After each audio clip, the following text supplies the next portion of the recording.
Welcome to the National Center for Biblical Parenting. My name is Scott Taransky. This is Joanne Miller, and we are eager to work with parents. We love helping parents develop specific action plans for their kids. Most of the time, we're starting at point A with a child and trying to get to point B and figure out what it takes to get there. Today, we're going to do something a little bit different. Well, I don't know, we may do the same thing. We never know exactly what's going to happen here. We'll see as we talk to these folks. So, uh, we have Jenny and Dwayne on the phone. Guys, I'm going to ask you a question about your family. I want to know who lives in your home. You don't have to tell me the names of your kids, but I'd like to know the gender and age of your children. Okay, sure. We have four children. We have a boy who is 11 and a half, Okay? twin girls who are 7, and a 4-year-old little girl. And are these four children the natural born children of Dwayne and Jenny? They are. Okay, why don't you tell me what's going on in your home and maybe how we could help you? Okay. We were raised very conservatively in conservative religious backgrounds, and we come from pretty strict upbringing, and that's how we parent. We parent in the manner that we were parented, and our styles are not matching our children's personalities. We feel that we're too restrictive, that our only technique for dealing with misbehavior is punishment, and we're starting to see signs that acting out on the part of our 11-year-old, that the techniques that we're using are not getting the response, the heart response that we want from our children. And we need to change the way we parent, and we're just not sure how to go about that. Okay, well, that's helpful. Let's see. As we look at your children, you got 4 kids, a boy and 3 girls. Do we have um, do you have a computer screen that you can see? Yes. All right, I want to map your family here for a moment. So, Okay.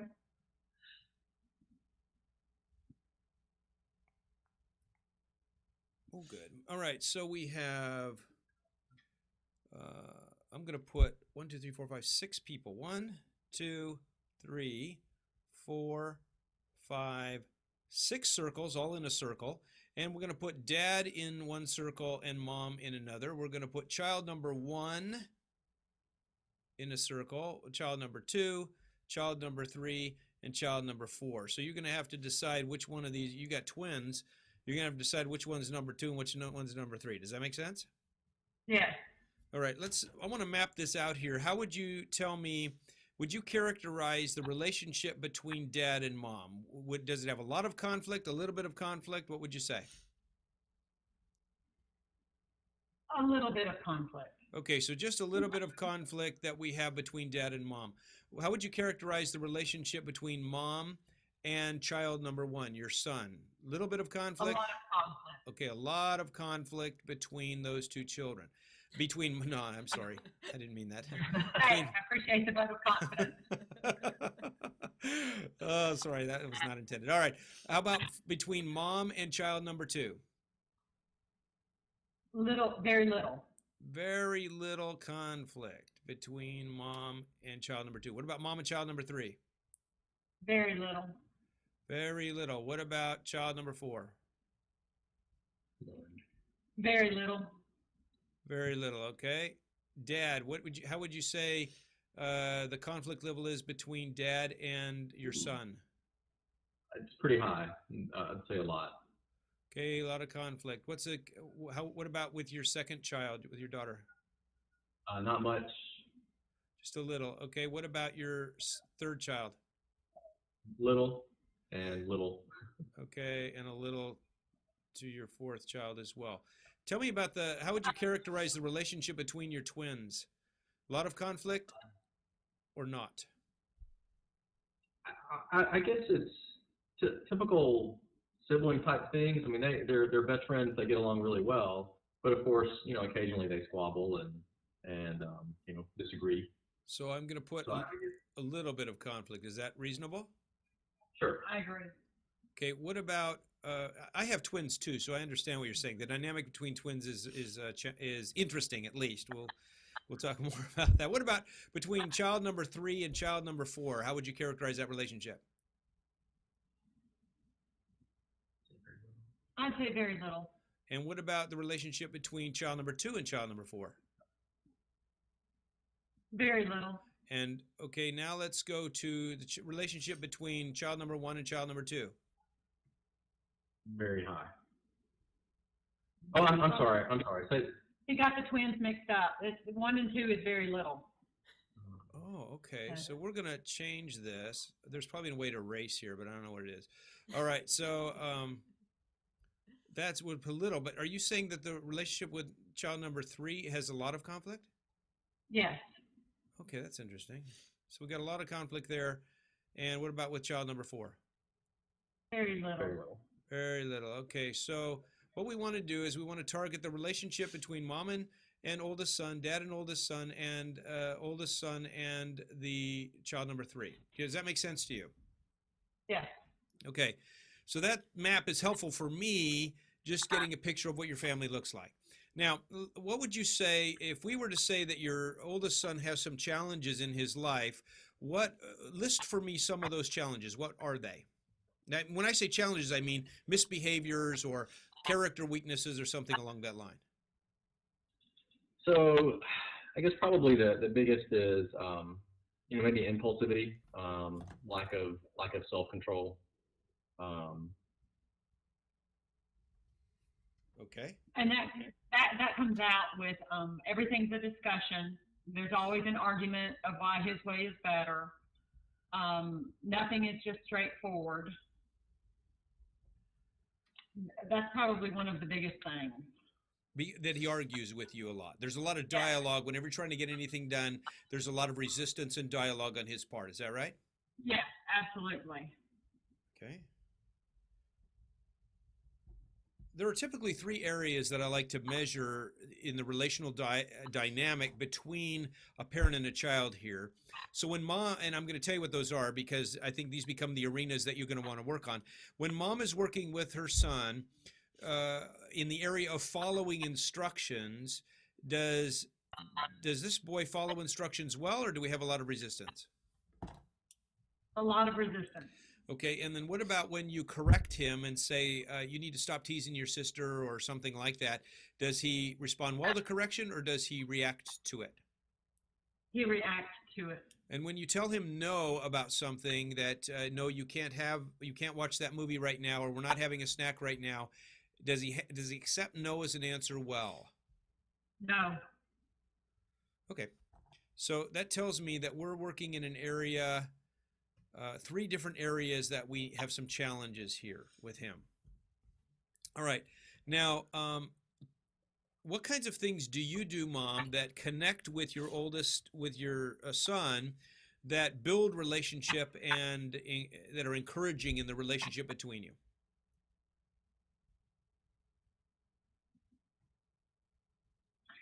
Well, with Seth, it seems his love language seems to be quality time. So it's those things that we go and do together.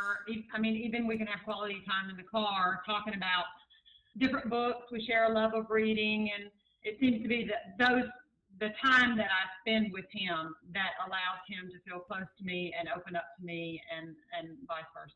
Okay, and how often does that take place in I don't know, a week, day, month? I don't know. When you're able to connect with him on an emotional level and there's a feeling of closeness, how often does that take place?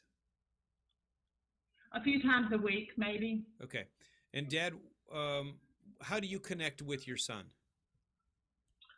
I guess, we occasionally will throw the football or shoot hoops or, just kind of hang out talking about cars or, whatever's just going on, just kind of hanging out.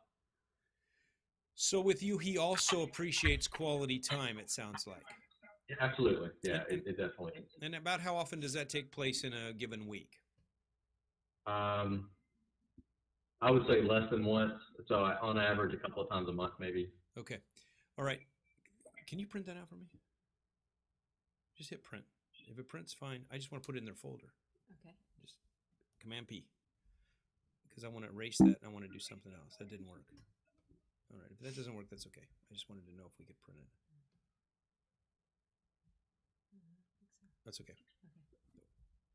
I've got what I need from there, I think. Actually, I can add a whiteboard. Let's do that because then I can deal with this later. Yeah. All right. Here's what we're going to do. I think that your son needs some change to take place in his life. And in order for that to take place, we're going to have to do several things. So what I'd like to do is, let me ask you this. Have you read any material from us at all? Yes, we went to one of your conferences in Kernersville, North Carolina, about 2 to 3 years ago, and I got several of the books since then. Okay. I've got No More Whining and the one about anger. Okay, very good. So I may refer to those as we go here. Your son is at point A in several areas of his life, and our goal is to move him to point B. Now, our approach with children is not a behavior modification approach. We may use some reward punishment kinds of ideas as we're working with children, but we have developed a whole heart-based approach that has a lot of strategies and techniques that you're going to want to take advantage of in order to help your son move along. You're trying to get him, right now he's resistant, for example, and we want him to be cooperative, okay? So that's just one example of trying to get from point A to point B. Another example is that he is demanding, and you want him to be gracious. That's when he's not accepting no as an answer. Another example is that he is tends to be defensive when corrected, and you want him to be more humble in his response. Does that make sense to you? Yes. Okay, so what our goal here is to help your son move from point A, where he has some real weaknesses in his heart, to point B. So we can't just work on behavior to get him there by punishing him when he does something wrong. We have to motivate him to change. Now, he's in a tween area, that is a pre-adolescent stage of his life, where we're going to use a number of strategies to help him move along from point A to point B. That's our goal. We're on a map. Now, behavior modification does something very different. It typically uses a justice mentality. A justice mentality says, you did this, so you get this. And so that kind of an approach doesn't work as effectively with most children, because children have a heart, and that heart has beliefs and all kinds of things in it. So we're trying to move him along. Now, when we define the heart, there's lots of things about the heart. But one of the things that we say about the heart is that the heart contains the operating principles of a person. The key word is tendencies. Okay, what is his tendency when he is given an instruction? You're telling me that he has a tendency right now of resistance. What is his tendency when he is told no? He becomes demanding. What is his tendency when he is corrected? He becomes defensive. Those are tendencies, and they need to change in order for him to be more successful. And that's what you're seeing, and that's what you're feeling uncomfortable about. Is that true? Yeah. Okay, so now what we're going to try to do is we want to move him from point A to point B, and we need a whole nother approach to make that happen. So we're all going to use using the word punishment. I prefer to use the word discipline, because discipline has a more of a positive focus. Punishment is generally motivated by anger. Discipline is motivated by love. Punishment focuses on about the bad things a child's doing. Discipline is focusing on the right kinds of things that we want him to do. So what we're trying to do is develop a discipline approach. The word training, discipline are the words you're going to use to move from point A to point B. We want him to develop cooperation. Let's see. So we're going to choose one of these. Let's choose, we could develop a specific strategy for any one of these, and you're going to need a strategy for all three of them. But for purposes of illustration here, I'm just going to choose one of them. Do you care which one we choose? No. Okay, well then let's do the last one here, dealing with correction. Okay, we want him to develop humility. And one more part of that, I'm going to say we want him to value correction, which I'm sure he doesn't right now. Value correction. So what we're going to do is we're going to teach him how to deal with that in a significant way. Right now, he's defensive, probably argumentative when corrected, probably rationalizes, justifies, all those things. Is that reasonable? Yes. Okay, that's what we want to stop. We want to move here. But the first thing I want you to do, if you're going to change as parents, and mainly I'm going to focus on you, in order for you to see change in your son. Now, once we develop this, by the way, with your son, you can take pieces of this, alter them a little bit, and work with your girls as well. But it's usually best to focus on one child at a time, because each child needs specific tools and skills, so our relating may change as we're working with them independently. Okay? Okay. All right, so the first thing I'd like to see you do is evaluate the words that you use. You have a powerful voice in the life of your son. And in particular, the Bible says in Proverbs 1:8, children, listen to your father and your mother, basically. But pay attention to their instructions is the idea it's saying there. In fact, 11 times in the book of Proverbs, it talks about the importance of parents' instructions in the lives of their children. So this is something he needs to learn. What that tells me is that God knows that parents have something important to say. What I want to make sure is that the things that are coming out of your mouth are the most productive things to help him change on a heart level. So there's two things about your voice I'd like you to consider. One is the words that you use, and I'd like you to think about these words over here. All of these words are the positive side, so that when you see an offense in your son's life where he's not being responsive to correction, you're not saying to him, would you quit arguing with me? Would you stop being so selfish? Do you see what you're doing to yourself? Okay, that's focusing on point A. You don't want to focus on point A with your words. You want to focus on point B. So instead, you're going to say things like, son, I want you to think about humility right now. Are you being humble? Valuing correction is important. Right now, think about your response, because valuing correction is important. So your words that you use are focusing over here on the positive side. Does that make sense to you? Yes. Yes. The second thing I'd like you to consider is the tone of your voice. I can imagine that with the level of conflict that you're experiencing with your son, that it can be very tempting for you to use anger or intensity to communicate with him. And I want to suggest that that's going to be harmful for him on a heart level for three reasons. One is that when you demonstrate anger to him, it communicates things like feeling like I'm unloved, unwanted, unacceptable. And those are unnecessary parts of the discipline process. I don't want you to think that we're going to be less firm with him, but the harshness isn't necessary in order to be firm. So you're going to work on, I'd like to see you work on removing some of the harshness from your tone, but still being firm and saying to him, all right, life stops for you. We're not going to do this. You can't treat me like that. So you're not being humble here. You need to sit down here, or you're not going to have this privilege for a while or whatever until you show me that you can respond better. So you're still going to be firm. You're still going to take away privileges. You're still going to use whatever those punishment techniques are that you're using.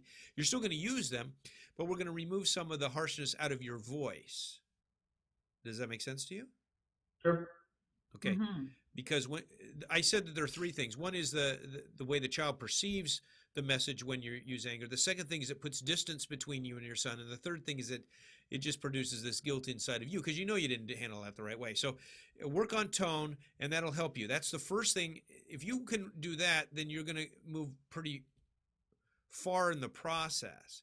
Now, in order to get your son to change, we're trying to move him along a path to move from defensiveness to be more humble and to value correction. That's our goal.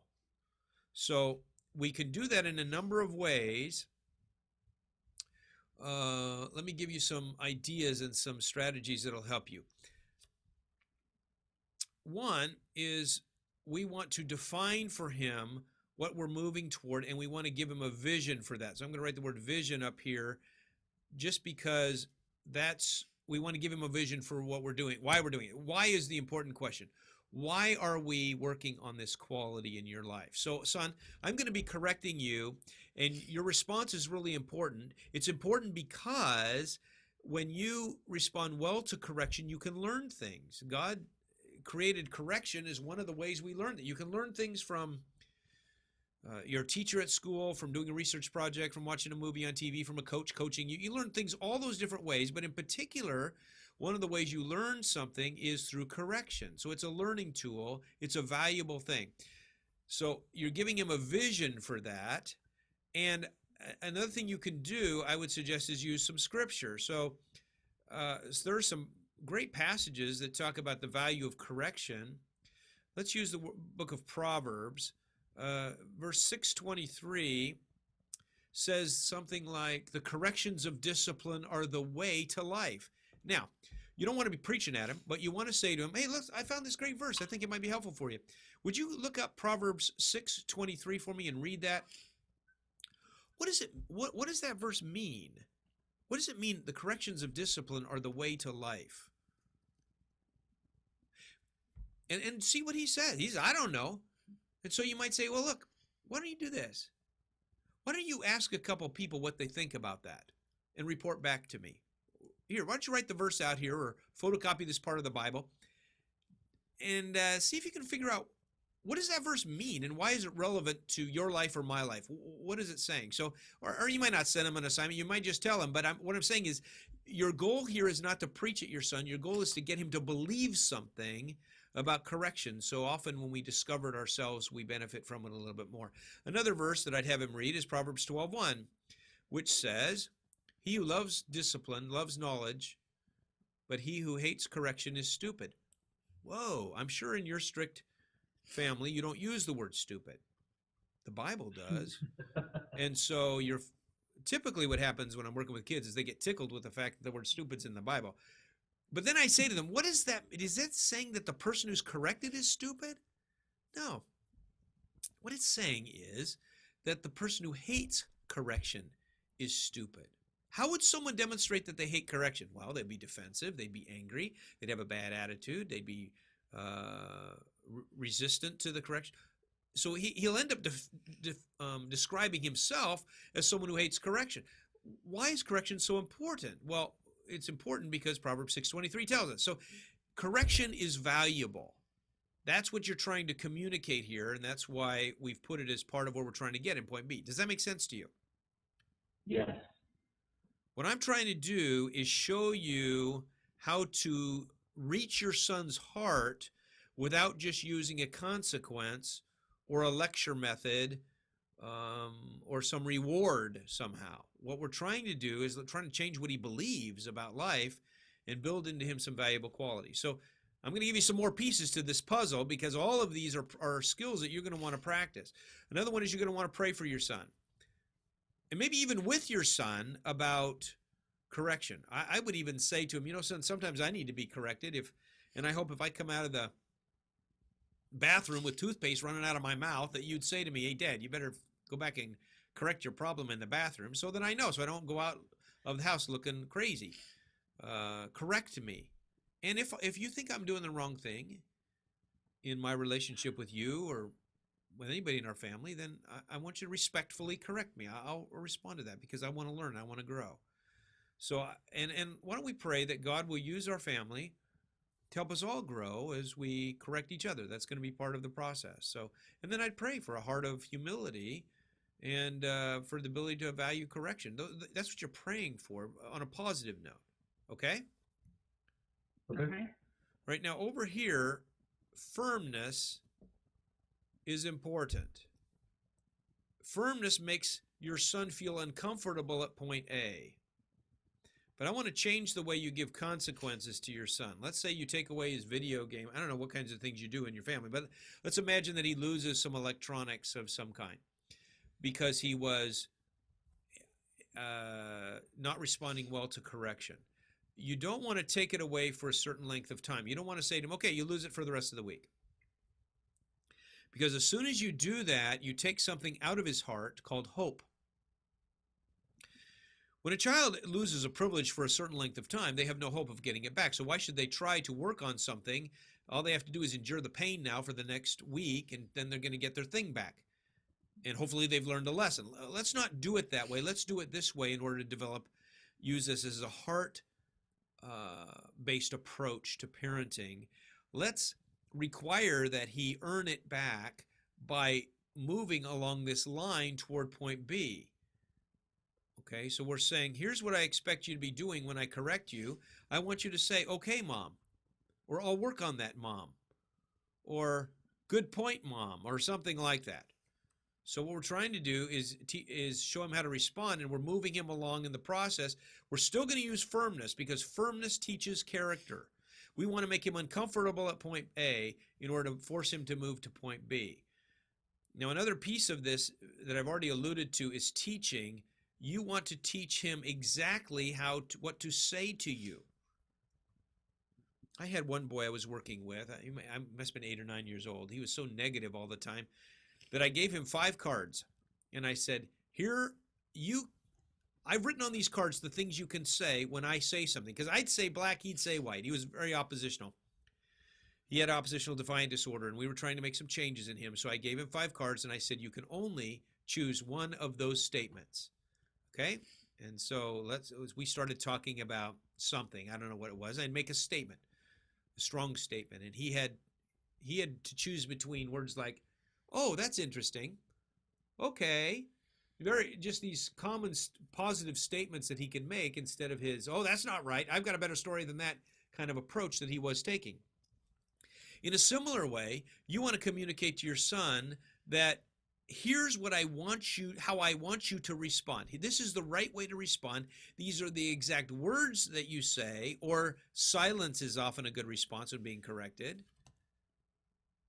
And so you're going to teach him what that looks like.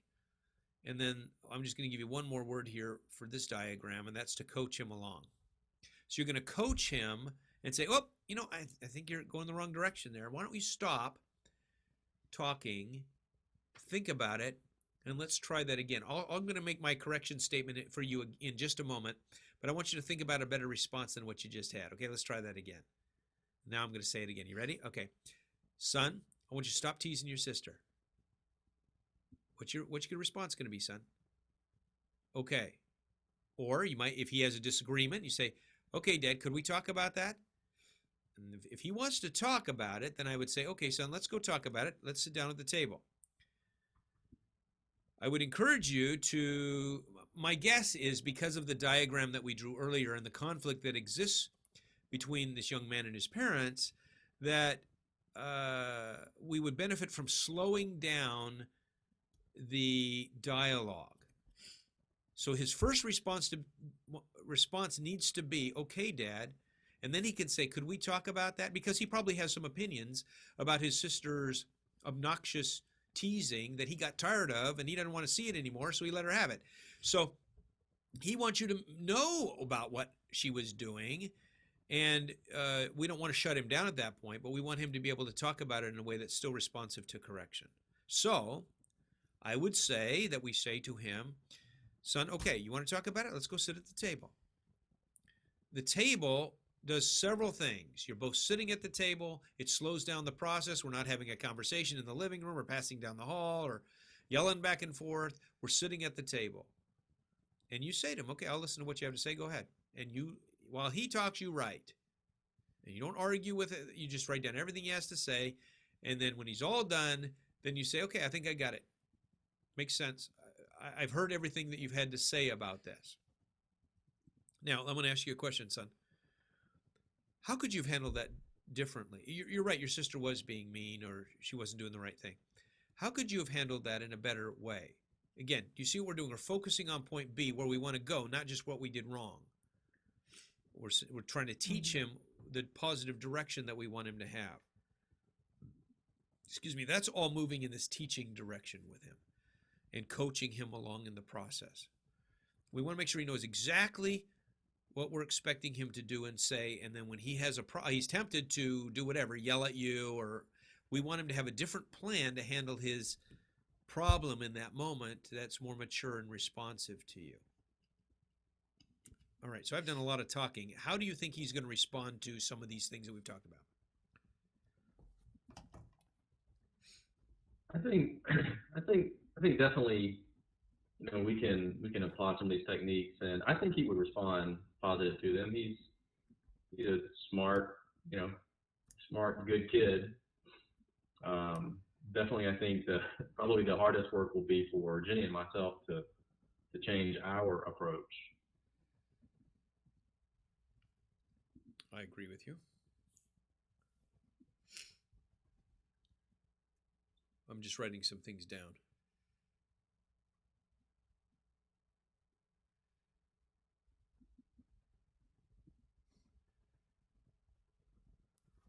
Dwayne, tell me what, as you look at this approach, first of all, do you think this approach is a reasonable approach for you and your family? Absolutely, it will take some work, but it's we like all the different aspects of it, and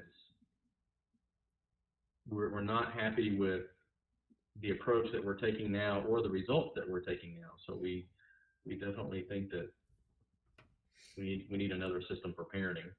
All right, let me ask you a question, a more personal question, if I may. What do you think, as you look at this, what will be the most difficult part for you to embrace in the midst of all of this?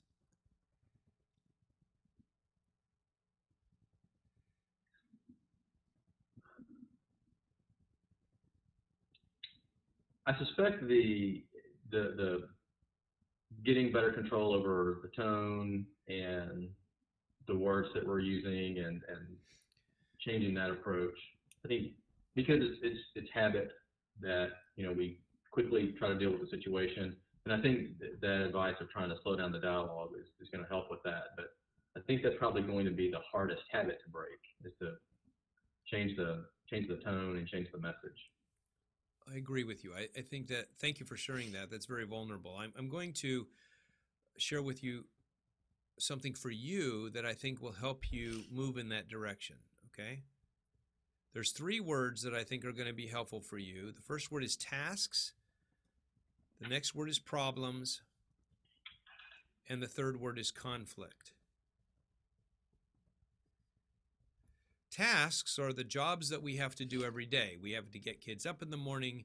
We have to make sure they're fed, dressed, have their backpack by the door, get out the door on time in order to get to where we need to be. Those are the tasks. We have to do them. That's part of our job as parents. Problems are obstacles that get in the way of the tasks. That all of a sudden I've got a kid playing with his video game and we've got 5 minutes before we're supposed to leave and he doesn't have his shoes on or something like that's a problem. Problems are not all relational. Sometimes you can't find the keys to drive the car. That's a problem. Or the dishwasher all of a sudden isn't working. That's a problem. Or you get a phone call about something that needs to be done, and that's a problem. So the problems are obstacles that get in the way of tasks. And my guess is that those are the things that create the inner tension inside of you that especially the relational ones, when your son isn't responsive or he doesn't handle things right or he starts arguing with you, all those are problems. What I'd like to see you do, and think along these terms, is to move problems back down to tasks. Your son has a problem in his own heart, and that problem is that he's defensive or he is resistant. That's part of your task in order. And once you have a good plan, so if you spend some time working on, where'd my other thing go? Did I erase it? Maybe it's in between. How did you get there? I don't know. Let's stay with this one. Okay, so when you find yourself with the different problems that you're experiencing in the day, if you can turn them back to tasks, you'll be far more effective in working with your son. The temptation, though, is for us to move them into conflict. Conflict adds emotion and intensity to problems. That's what conflict is. It's emotion plus problems equal conflict. What you want to do is, in your mind, you want to think, okay, this is a problem now. My son's being obnoxious or mean or disrespectful, and he needs to change. I have a task to do, and that is to help him change, and so I'm going to implement a consequence, or I'm going to confront him, and I'm going to try to move it back down. I think if you can take the problems that you have, either view them as tasks or turn them into tasks, you'll be far more effective than allowing those problems to generate conflict. Does that make sense to you?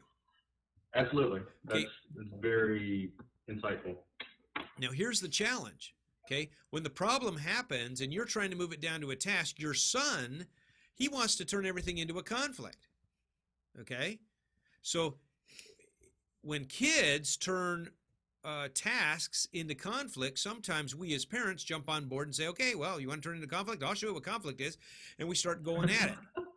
So Right. what I want to encourage you to do is when your son turns tasks or problems into conflict, you want to refuse to engage emotionally. If you can keep the problem your son's problem, that is, you're not going to engage with him emotionally, keep the problem his problem, then you'll be far more effective at helping him see that it's his problem, not yours. As soon as you engage with him emotionally, now we have a conflict management problem instead of a heart problem in the life of your child. Your son has a heart problem, and that is he's defensive, selfish, whatever all these things are. We're trying to make some changes there. When you remove the emotion from your processing here, then often you're able to keep the problem your son's problem, and we're going to work on this, son. I'm sorry. So you lose that privilege. You're not going to do anything here until you can talk to me and deal with this, because we're not moving forward. So you're going to take the emotion out of your part of it in order to force this back down, or if he's going to have emotion here in his conflict, then that's his problem, and we're going to then help him see that he has a problem here that needs to be addressed, and we're going to work on it in order to get us from point A to point B. Okay. Does that make sense? It does. All right, just for the sake of time, here's what I'd like to do. There are other callers on this call. I have more things that we could share, but if there's someone else who would like to ask a question about some of the things that we've talked about here, you have a couple of choices. One is there's a place in the bottom right-hand side where you can, the little hand, where you can push the hand, and that raises the hand so we can see it, and then we'll unmute you and you can ask a question. Or if you would like, you can type something into the chat box and we can do that as well. Okay, Scott, we've got someone in the chat box.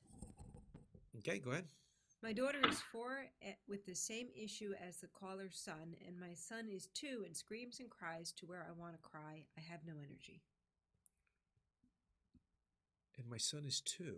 So is the problem the daughter who's 4, who has the same issues as the caller's son? My son is 2 and screams and cries. So we deal with the 4-year-old or the 2-year-old here? Karen's typing in. Yeah. So he's always cried to communicate. So would you like me to talk to you about working with your 2-year-old with this problem, Karen? Is that what you're asking me to do? Because I can help you with that.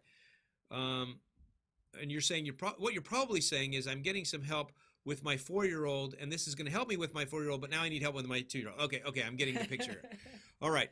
So your son, what you're saying is your son at 2 years old demonstrates a lot of emotion, and you're trying to help him because it's driving you crazy. And you're losing some of your energy in the course of your day because of the emotional drain of working with your son. Okay? There's 2 issues we have there, by the way. One is you handling the emotions of your son, and the other is your son's emotion. So I'm going to speak to your son's emotion at this point. Maybe we'll have time to talk about you. Okay? With your son's emotion, he's 2 years old, and that means he's moved into another developmental stage, which, by the way, let me say, Jenny and Dwayne, your 11-year-old son is also soon to move into a stage that can be characterized by heightened emotion. So the things we say about 2-year-olds are often the same things we say about 12-year-olds. So just need to know that often takes place in the process. So with your 2-year-old, he's coming into more emotional awareness. Often 2-year-olds don't know how to communicate very well, so they use emotions in order to express their disappointment. Their threshold level is low because they're frustrated because they can't communicate or they're not getting what they want. And so we have to do a lot of training about solving problems and so on with 2-year-olds. So here's what I would do with your 2-year-old. We've got to develop a plan that's going to help your 2-year-old move out of this emotionally solving problems with emotions. One, you want to remain calm. Maybe we'll talk about that more in a minute about you and how you can do that without losing all your energy. But one, you want to remain calm. This is just a task that needs to happen. Your son's thrown himself on the floor, and he's having a temper tantrum because he can't have another juice box that he's already finished one, he wants another one, and he's crying about it, okay, and throwing himself on the ground. At that moment, we want to communicate an important message to him that emotions, in this case, are not going to solve problems. I don't want to, please don't think I think all emotions are bad. I don't. But in this case, we're trying to communicate a message to him. So I'd scoop him up. I'd take him over and set him somewhere. Set him, if this works in the same room you're in, it's great with 2-year-olds to say, you need to sit right here by the refrigerator. Or you need to sit here by the couch. Settle down your heart. Come back and see me when you're ready. I would use those exact words with him. Son, you need to sit here in a break, settle down your heart, come back and see me when you're ready. You're transferring responsibility to the child when you do that. You are giving him the assignment of settling down. It's a heart issue. All of that you're working on right at that moment. And so let's say that he flips around and he's yelling and screaming at that place. That's fine. Walk away from him. He's staying in that break place and you're okay. And when he settles down, see, this is his problem. And so he needs to see that his emotionally charged response to conflict or what he doesn't get what he wants is his problem. So we're going to leave him there until he settles down. And when he settles down, he's going to come back to you. When he comes back to you, you're going to say to him, whatever you're going to say to him at that point, I'll leave up to you. But what you're going to want to do right at that moment then with the 2-year-old is say, okay, let's practice doing the right thing. Again, we're focusing on point B, like you're going to do with your 4-year-old daughter. We're going to practice. We're going to say to him, okay, let's practice right now. Ask me for a juice box again. I'm going to say no, and I want you to say, okay, Mom, this time. Show me you can do the right thing. Go right back into the situation and practice doing the right thing, because one of the things we have to teach your 2-year-old, we got to give him a whole bunch of skills for dealing with life instead of feeling overwhelmed emotionally. When people don't have skills, they use anger to solve problems. And so we're going to teach him how to relate to his sister when she invades his space or takes his paper or whatever it is. Here's what you do. And I'd say, here, I want you to say these words. I don't like that. Even at 2 years old, we ought to be able to get something out of him like that. I don't like that, in order to move forward. We're going to teach him how to say, okay, Mom, when we give an instruction. We're going to work on a lot of these different skills, and when he throws a temper tantrum, we're always going to do the same thing. You're going to remain calm. Oh, looks like we have a problem. Come over, sit down right there. You need to settle down, change your heart, come back and see me when you're ready, in order to help him move forward. So I would encourage you to practice that. Now, I'm going to take just a couple minutes. I want to talk to you about you, Karen. Unfortunately, I can't talk to you on the phone, but I know you're listening to me because you're giving feedback through the chat there. You want to, you're taking, it sounds to me like your emotionally drained experiences is happening because of your son's emotion. That tells me you're a sensitive person and you are very well connected to others in your family, maybe others in the world, I don't know. But we are all connected emotionally. And so, for example, dad and mom are having an argument over there. The child's feeling really tense because he can feel the emotion, all right?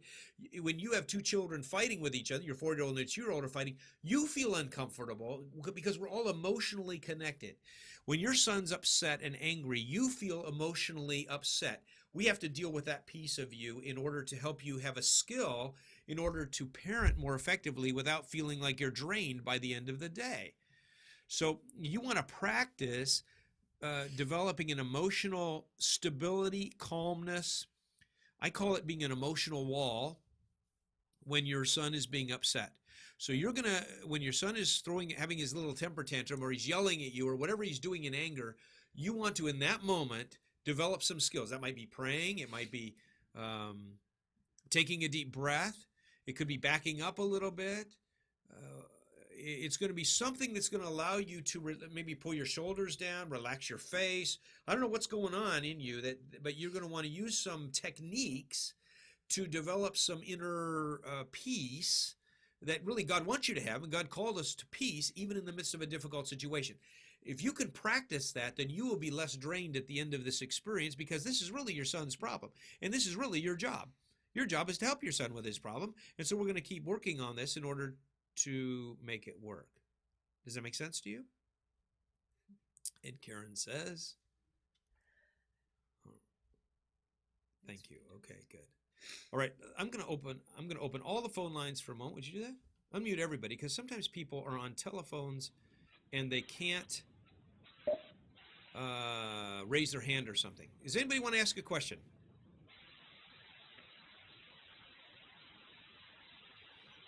Okay. Nobody wants to ask a question. All right, that's good. So we opened up all the phone lines. So mute them all then for a minute. And I'm going to summarize where we are today. Let me just, now that you muted all, unmute Dwayne and Jenny. Okay. Dwayne and Jenny, we're back to you here for a moment. I want to just ask you if you have any other questions given the dialogue that I shared a whole bunch of stuff with you today. I just want to see if you have any other questions before we sign off here. No, I think this was definitely very helpful, and we're anxious to get started and start making some changes in ourselves. Great. Let me just say that it's admirable what you're doing. I think that we all need to change at points where we see something that's not working, and you're coming saying, hey, we got to change in some big ways in order to be effective with our son. I think is very significant. Some parents will end up saying, oh, it's just my son's got a problem. I'm just going to keep doing what I'm doing, and often that's counterproductive. So your desire and willingness to change in order to help your son make some significant changes is going to pay off in the end. I think that the changes that you make need to be focused. I just want to emphasize again, you want to be focusing on his heart. The reason I asked the relational questions at the beginning is how do you connect with your son? The reason I asked that question is because emotional connectedness is a heart therapy in itself. When the disciples, after the Pentecost, were forming the church, the Bible tells us that they were one in heart. The same thing is said of Solomon, or I think it was Jonathan and his armor bearer, that they were one in heart. There's this closeness that we experience, and that closeness needs to happen with your son. So playing, teasing, goofing around, sitting, you say he likes time, so spending time with him. All of those things are good because they become the foundation upon which we'll build some of it. He's going to have firmness. You're going to have to be firm with him. And children can often only take as much firmness as the relationship allows. So build a lot of relationship. Look for ways to partner together. Take him out. Do what you need to do in order to move forward. Now, if you spend time focusing on the heart parts of your son, you'll be far more effective with him. You'll see change in him that will be small, I think, at first. I think the changes, because of the patterns that have existed over a period of time, they're not going to come easy. So I think you're going to want to look for small bits of change, and then you want to affirm them. Hey, son, do you see where we were last week? I think we're doing much better this week. Or last month? Well, we made some improvement. And so now you're framing the picture for your son that's demonstrating some closeness and moving you in that particular direction. Does that make sense to you? It does. Okay, so just in summary, let me say in concluding this particular webinar, what we've tried to do here is focus on a heart-based approach to parenting. First thing we did was we evaluated the relational components in the family to identify where the conflict areas are. We then targeted on one particular child, and we tried to develop some decisions about where he was weak on a heart level and what he needed to change on a heart level. And then we also tried to develop some strategies to get from point A to point B, not just using simple punishment techniques, but using some things that are heart-related. And heart-related doesn't just mean be lenient with kids. It means we're using more dialogue, we're persuading, we're trying to motivate children in the right direction, we're partnering with them. All of those things are heart tools that we can use as we're working with our kids. We've written a book called Parenting is Heart Work, and I would suggest that any of you might benefit from reading that book because it defines the heart and gives a little bit more direction to parents as to how to reach their children's hearts. It's really a biblical study because we're committed to the scriptures as we're working with our kids. So if you'd like more resources for your family, I'd encourage you to go to biblicalparenting.org, and you'll see a number of resources, including Biblical Parenting University, where you can take classes on parenting that target specific areas of family life that you might find helpful as well. The one class that's up there now is on emotions and managing them in family life. It's a 4-hour class with five more webinars like this one, where we're honing in with families, helping them deal with their particular area of anger in their family. So you might want to take a look at Biblical Parenting University as well. All right, we're going to send you, as our thanks for being here with us, we're sending you a feedback form, and when you fill that out, we're going to send you a discount code so you can get 20% off in our web store if you'd like that. Meanwhile, we love to do these webinars, and we'll be looking for more opportunities for featured parents. So if you have an idea of a subject you'd like us to talk about, or you would like to be a featured parent, please let us know. We'd like to include that as well. All right, God bless you guys, and have a great rest of your life, but have a good rest of the evening.